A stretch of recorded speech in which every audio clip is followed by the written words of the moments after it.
सुर ऐं साज़ ते सिर ॾियण जो अनोखो मिसाल शायदि सिंध में मिले थो।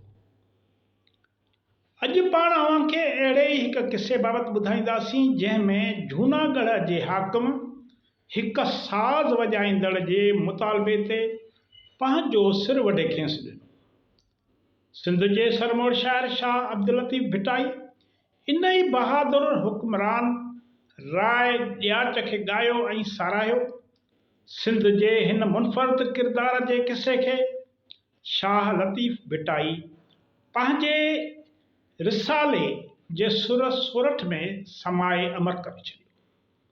ॿिया दर ॾेई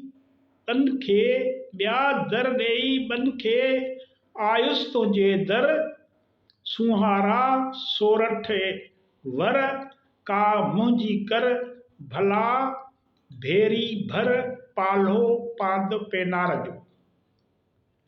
राय ॾियाच सिंध जे तारीख़ जो इहो मुनफ़रिद ऐं महान किरदार हो जंहिंजी सखावत ॾेहा ॾेह मशहूर हुई। पाण हिन किसे जी पाण अॼु उपटार कयूं पिया। इहो किसो न सिर्फ़ सिंध जो पर क़दीम सिंध जो किसो आहे। उन वक़्तु जूनागढ़, कच्छ, भुज, काठियावाड़ सिंध जा इलाइक़ा हुया।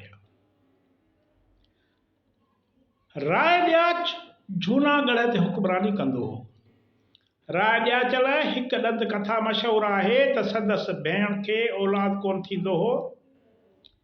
हू टोणनि फीणनि कराइण खां सवाइ ॾस पुछाईंदी नेठि हिक पिंडत वटि वञी पहुती, जंहिं चयुसि त तोखे औलाद लिखियलु आहे ऐं पुटु थींदई जेको तुंहिंजे हाकिम भाउ राय ॾियाच जो सिर वठंदो। इन बैदि राजा जी भेण ख़ौफ़ज़दा थी वञे। हू चवे थी त अहिड़ो शल पुटु न ॼमे।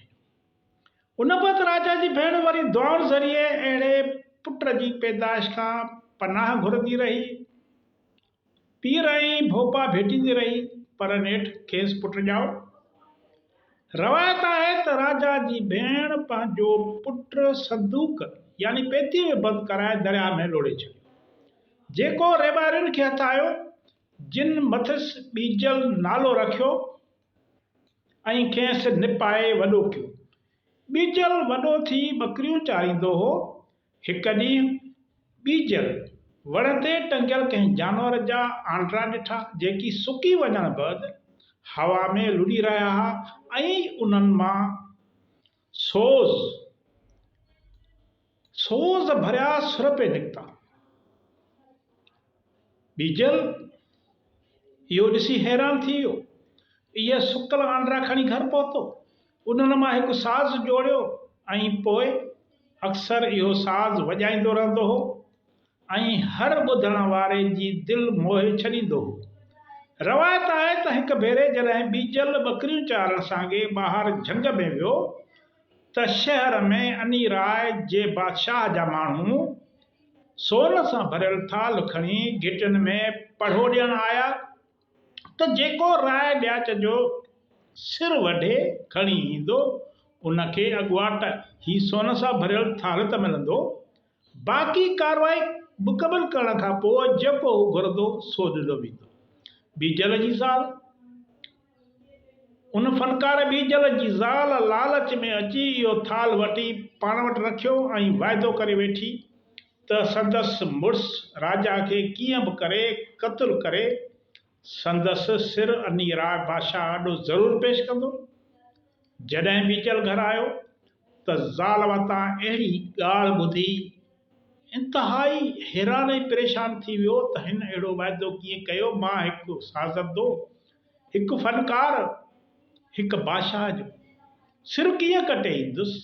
हू ज़ाल ते नाराज़ थियो, पर संदसि ज़ाल जीअं त अनी राय बादशाह जे माण्हुनि खां सोन जो थाल वठी रखियो हो ऐं उन्हनि सां वचन कयो हो त इन करे हिन फनकार लाइ इन ॻाल्हि खे नज़रअंदाज़ कनि। मुश्किल हुयो, नामुमकिन हुयो। हिन राय ॾियाच जी सखावत, ईमानदारी ऐं वाइदो वफ़ा करण जा गुण त ॿुधा हुआ। नेठि हिन पंहिंजे साज़ खे राय ॾियाच जे क़त्ल जो ज़रियो बणाइण जो फ़ैसिलो कयो। हुननि तमामु घणा मन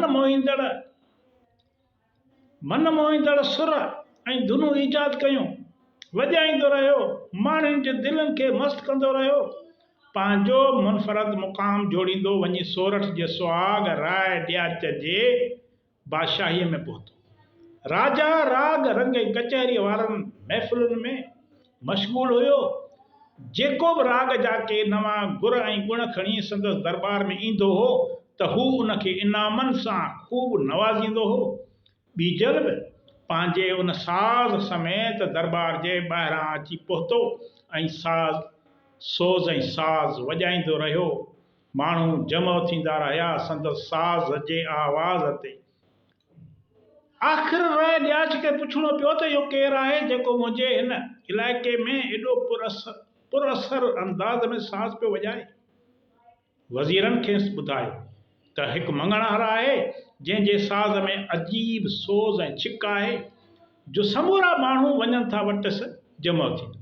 राय ॾियाच खे इहो साज़ ॿुधण जो शौक़ु पैदा थियो। सो हुकुम कयईं त साज़ंदे खे महल में वठी अचो। पर मङणहार को आम मङणहार न हुयो जो संदसि सॾ ते हलियो अचे, सो अचण खां इनकार कयईं। पर राय ॾियाच जे महल जी भर न छॾियईं। संदसि साज़ ॿुधण लाइ राजा जी बेचैनी वधंदी वई। राजा मङणहार खे पाण वटि आणण लाइ ज़ोर भरियो। नेठि बीजल राजा वटि आयो, पर वाइदो वरिताईं त साज़ ॿुधाइण खां पोइ हू राजा खां जेको घुरंदो सो ॾींदो। राजा उन शर्त ते राज़ी थी पियो। राजा जॾहिं वाइदो करे वेठो तॾहिं बीजल नित नवां सुर वॼाईंदो रहियो। राजा सम्झी वियो त ही को आम मङणो नाहे, ही को आम मंगतो नाहे। हिकु ॾींहुं जॾहिं राय ॾियाच जे रूह में इहो राग रची वियो ऐं उन साज़ न ॿुधण सां संदसि मन में उणितुण वधी थे वई त इन हालत खे सम्झंदे बीजल साज़ बंदि करे थे छॾियो जीअं बादशाह तड़पे। बादशाह खे साज़ ॿुधण लाइ ज़ोर थे भरियो। उन ई मौक़े ते राय ॾियाच खेसि केतिरा हीरा जवाहिर आछा, पर मंगतो राज़ी न थियो, न मुड़ियो, न ई राजा राग ॿुधण खां रहियो। नेठि वचन पाइण लाइ राय ॾियाच खेसि चयो त मंगता मङणहार घुर जेको घुरणो अथई। बीजल वराणे बादशाह सलामत, मूंखे सिर्फ़ु तुंहिंजो सिर खपे। इन दौरान राय ॾियाच जी राणी सोरठ ते विझ किरी पई। राय ॾियाच जी राणी मोतियुनि ऐं हीरनि सां थाल भरे खणी आई त ए मंगता, ही वठ, हीअ दौलत वठ, पर सिर न घुर। हिन पंहिंजे सुहाग खे बचाइण लाइ बीजल आॾो केतिरियूं सदाऊं कयूं, पर जहिड़ो मङणहार उसूल जो पको हो तहिड़ो वरी राजा बि वाइदे ते अटल हो। नेठि बीजल जे सुरनि ते सिर जो सौदो करे राय ॾियाच पंहिंजो कंध तेज़ धार वारे औज़ार सां कपे छॾियो। सुरनि सां सिरनि जो सौदो कंदड़ सौदागर फ़तेह भाणे वरिती ऐं भिटाईअ जे इन सिट जो मफ़हूम पूरो थियो त टेई परचा पाण में तंद कटारो